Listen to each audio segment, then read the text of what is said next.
Fala galerona, galerinha, tudo bem com vocês? Hoje eu tô aqui pra falar um tema dentro do assunto feminismo, né, que é o aborto, que é defendido pelo feminismo, né, então é uma pauta dentro do assunto feminismo.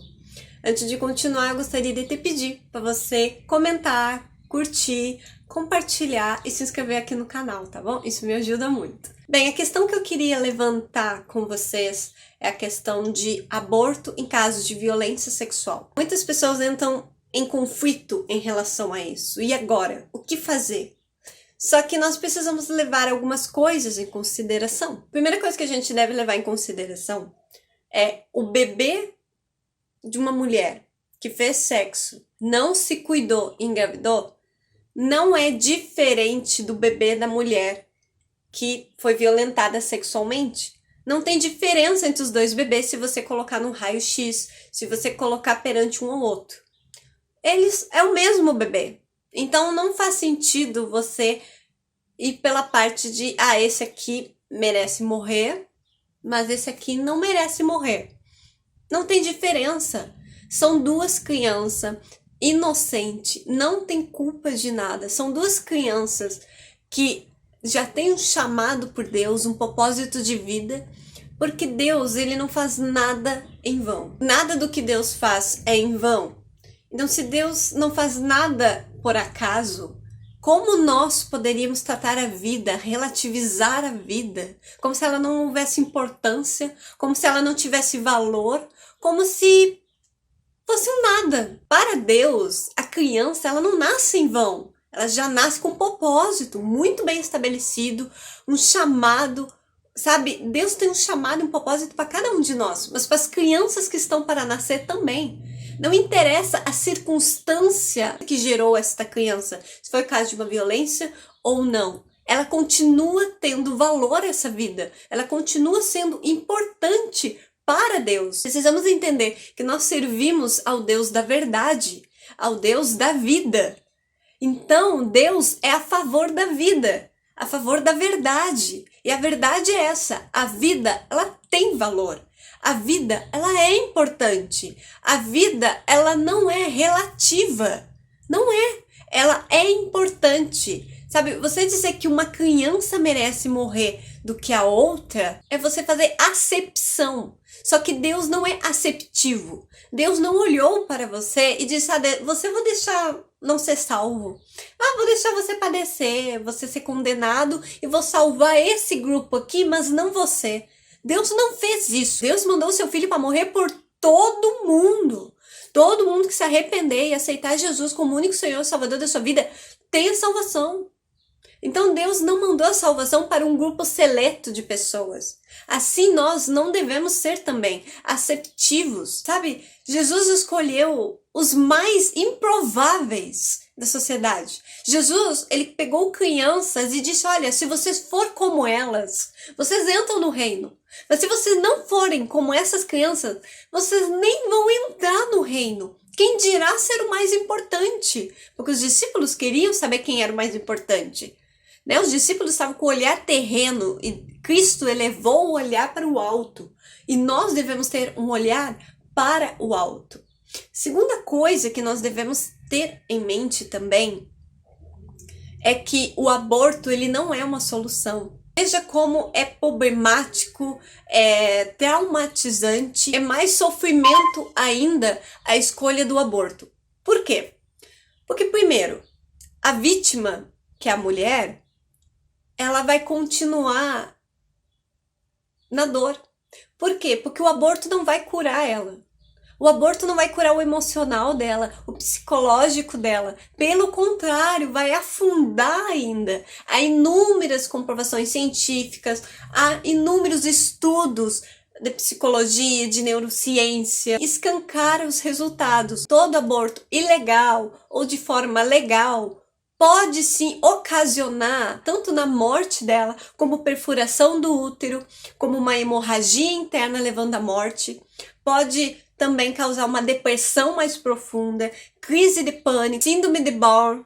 Também pode aprofundar elas ainda mais em outros problemas. E isso não é vida. Sabe, Cristo não morreu numa cruz do Calvário para que os seus filhos, os seus discípulos, os seus seguidores fossem lá e afundassem uma pessoa.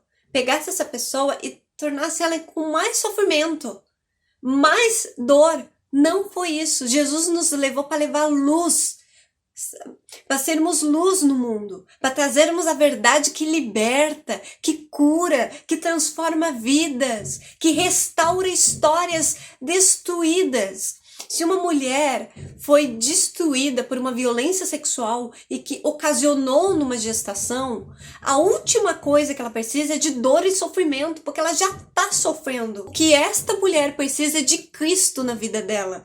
E não é levando o aborto que nós vamos apresentar Jesus. Não é assim que funciona. Cristo se importa tanto com esta mulher quanto com o bebê. E nós precisamos olhar para o bem-estar desta mulher. Nós precisamos olhar para ela com olhar de graça, com olhar de amor, de acolher ela e essa dor que ela tem, para então causar uma cura interior. Talvez você diga, mas Alday, violência sexual numa criança de 10 anos, de 5 anos, por exemplo. Gente, você não vive em Nárnia, você vive na realidade. Então, para e pensa. Tu acha que crianças começaram a ficar grávidas por uma violência sexual agora nos anos 2000? Em 1914, uma criança de 10 anos de idade, ela teve um casal de gêmeos. Um casal não, ela teve 2 filhos, ela teve gêmeos.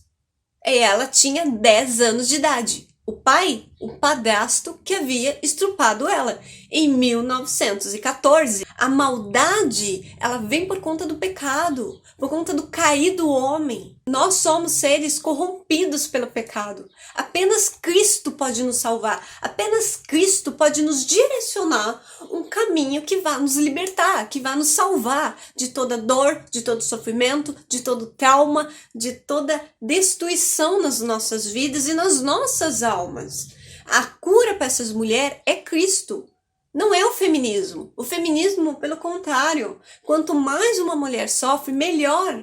Porque ele pode usar a dor dela para se propagar, para ganhar em cima dela. Isso não vai curar ela. Isso vai gerar mais dor, mais solidão. Muitas se suicidam depois que abortam, justamente por essa depressão profunda que elas entram por conta de um aborto. Então, crianças grávidas por violência sexual não é de hoje. Nós precisamos defender a integridade das crianças com leis mais rígidas, cobrando dos políticos, não criando uma lei que permita o aborto, gente. E Deus não é mau, Deus é bom, mas às vezes Ele permite certos sofrimentos para um propósito maior. Às vezes Ele permite coisas que a gente não vai conseguir entender. Mas isso não significa que Deus é mau. Ele continua sendo bom, ele continua no controle, ele continua criando propósitos para a vida dos seus filhos. Ele continua a favor da vida. E se você serve a este Deus, você também será a favor da vida. Porque você serve ao Deus da vida. E justamente por a gente se importar com essas mulheres, se importar com essas vítimas, é que a gente não quer o aborto. Porque a gente sabe que se ela abortar, é 2 vezes mais sofrimento, é 2 vezes mais tristeza. A gente sabe os danos colaterais, a gente sabe os efeitos do aborto na vida dessa mulher. E justamente por saber que a gente quer acolher essa mulher, a gente quer levar cura para ela e receber esta criança, a gente não quer condená-la a um sofrimento ainda maior, porque o culpado aqui não é o bebê, o culpado é quem violentou essa mulher. E aí eu te pergunto, por que a gente está punindo o inocente no ventre dela e estamos deixando solto a pessoa que violentou ela? Ele vai violentar outra. Então, não tem lógica eu culpar o inocente. Essa mulher é vítima e esse bebê é tão vítima quanto ela. Matar não é a solução. Uma violência não se resolve com outra violência. Eu espero muito que vocês tenham gostado desse vídeo e que realmente tenha falado bastante ao teu coração. Um beijo no teu coração. Bora aceitar Jesus?